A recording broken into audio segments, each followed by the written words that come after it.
He didn't just hate me, he wanted me erased from his life, as if my existence was a crime. And maybe he was right, maybe loving him was the mistake that had doomed us both from the start. But fate, cruel as it was, didn't let him remember that hatred when the accident took his past away. I should have walked away. I should have left him in peace. But instead, I stayed because for the first time, I saw a version of him who didn't flinch at my name, didn't glare when I breathed near him. And in that stolen space of forgiveness, something irreversible happened between us. Evan Montgomery was the kind of man you didn't dare cross in the business world. He built empires with his bare hands, walked into boardrooms like they were arenas, and never once let a weakness show. And I was the weakness he despised. Because before I met him, I had been the hidden lover of his partner. The secret he uncovered late one night when deals were falling apart and tempers were high. My presence in their world had been enough to make him hate me on principle. Not because of who I was, but because I symbolized betrayal, distraction, weakness. The day he looked me in the eyes and told me I disgusted him is a memory that burned so deep I thought nothing could ever erase it. Until the crash. One rainy night on the highway, his car spun out. The headlines the next day said, "Montgomery heir survives accident with memory loss." I remember staring at the TV screen, my stomach turning, my hands trembling. A cruel part of me whispered, "This is your chance." I hated myself for listening. When I saw him at the hospital for the first time after the accident, I thought I'd shatter. His body bruised, his eyes unfocused, his voice softer than I had ever heard. He didn't look at me with disgust. He looked at me like I was safe. "Who are you?" he asked, his voice rough with confusion. And I lied. I told him I was a friend. Just a friend. It wasn't entirely untrue. The nurses said he needed stability. Familiar faces, kind voices, someone to anchor him while the world felt like broken glass under his feet. I became that anchor. I cooked his meals. I helped him dress when his hands shook. I read aloud when headaches kept him from concentrating. Slowly, he started smiling at me. He laughed once, a sound I thought I'd never hear from him. And then, one night when the rain returned and thunder rattled the windows, he kissed me.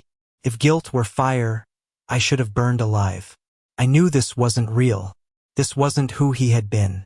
But in his arms, with his lips trembling against mine, I let myself forget the truth. I let myself believe we could rewrite everything. We didn't mean for it to happen again. Or the time after that. It was like we kept breaking rules we had promised to follow, but the gravity between us was relentless. He held me like I was the only person in the world who could quiet his storm. And maybe he was right because I clung to him as if I'd fall apart otherwise. Weeks blurred into months. His doctors said memories might never return. Sometimes I prayed they wouldn't. And then one morning, I threw up before breakfast. At first, I thought it was the flu. Stress, exhaustion, anything but what it really was. But when I stared down at the small white stick in the bathroom, the truth ripped the floor out from under me. I was carrying his child. I didn't know how to feel. My body shook with terror. Evan hated me once. Hated me with every breath. What would happen if he remembered and realized what I had done? That I had stayed close when I should have left. That I had let him hold me. That I had let him plant something inside me that would tie us together forever? But then I heard his voice calling from the other room, warm and steady. "Hey, are you okay?" For the first time in my life, I didn't know how to answer. Every day after that was a war with myself. He would brush his hand against mine as if it were the most natural thing in the world, and I'd feel my stomach twist with nausea and longing. I started wearing looser clothes. I prayed he wouldn't notice the changes in me, but Evan wasn't blind. "You're pale," he murmured one evening, touching my cheek with a gentleness I never thought he was capable of. "You're not eating enough." If only he knew. But life doesn't let secrets sit quietly forever. One night, when I was cleaning the kitchen, I heard him pacing in the living room. He had been restless all day, fragments of memory scratching at the corners of his mind. When I peeked in, he was gripping his head, breathing hard, muttering my name like it was both salvation and curse. "Evan?" I whispered, panicked. You need to sit. His eyes snapped up to mine. There was something in them that hadn't been there in months. Recognition, pain, rage. And then he spoke words I thought I'd never hear again. I remember you. The room spun. My throat closed. I wanted to deny it, to tell him it was a mistake, that he was imagining things. But his voice grew harder, sharper, each word cutting like glass. You were his. The silence that followed was unbearable. My knees went weak. I wanted to scream the truth, that it hadn't been what he thought, that my heart had always belonged elsewhere even when I hadn't admitted it to myself. But all I could do was stand there, trembling, one hand instinctively pressing against my stomach. And he noticed. His eyes widened, flicking down, then back to me. He froze. It was over. I didn't know how to breathe.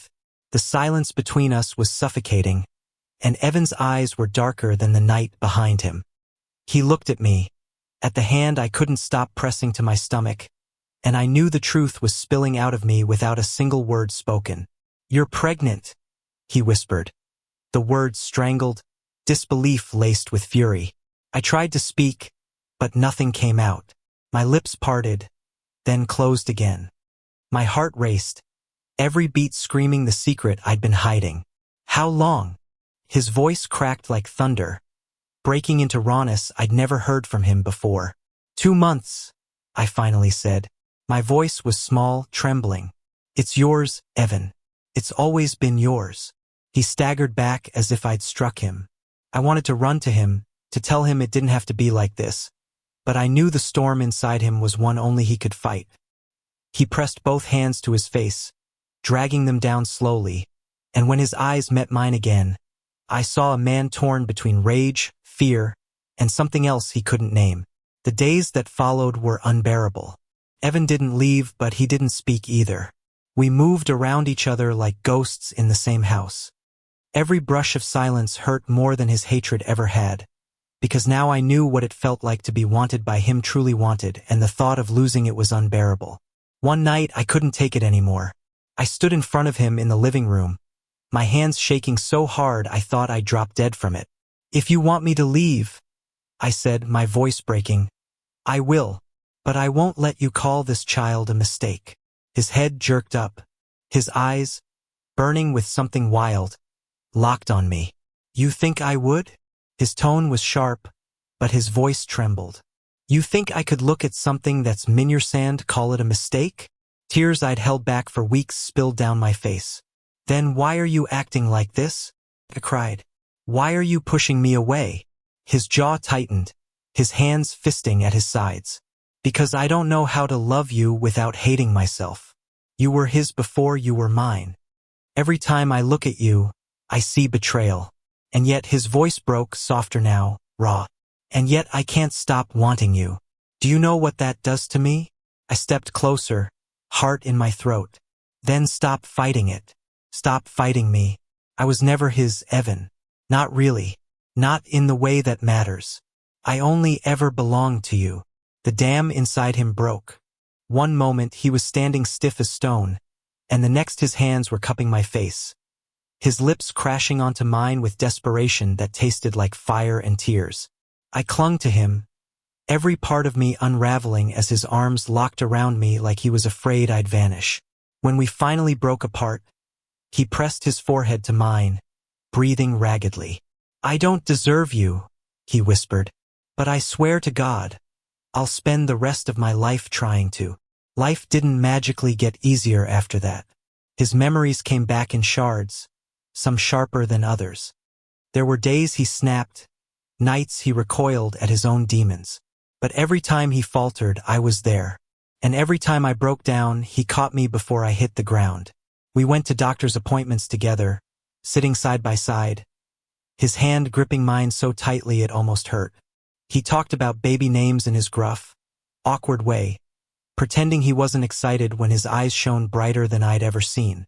He even started smiling more genuine, unguarded smiles that felt like sunlight breaking through endless clouds. The world outside wasn't kind. Whispers spread, the judgment of business partners and family weighing down on us. People said I had trapped him, others called me foolish. But for once in my life I didn't care. I had him. We had each other. And nothing else mattered. Months later, as autumn gave way to the first cold breath of winter, I went into labor.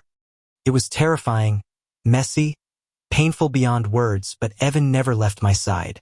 He held my hand, whispering encouragement, tears streaking his face when he thought I couldn't see. And when our child's first cry filled the room, something inside him shattered completely. He looked at me, at the tiny bundle in my arms, and for the first time, I saw him unguarded, vulnerable, whole. "It's beautiful," he choked out, his hand trembling as he touched our baby's tiny fingers. "No," I whispered, smiling through my tears. "We're beautiful."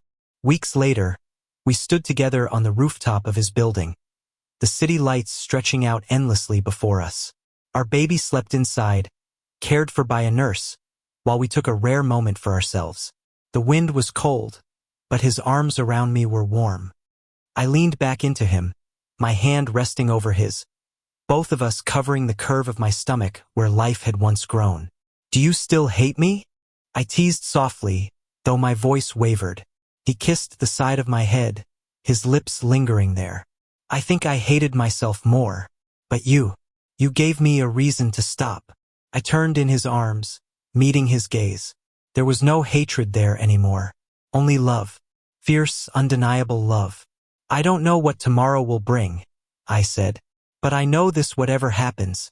I want to face it with you." He smiled then, small but certain. "You're not getting rid of me now. Not ever." And with the city glowing behind us, our child safe inside, and the ghosts of the past finally fading, I kissed him again, knowing that somehow, against all odds, we had found our way home. Thank you for listening. Don't forget to like and subscribe to stay updated with the latest videos.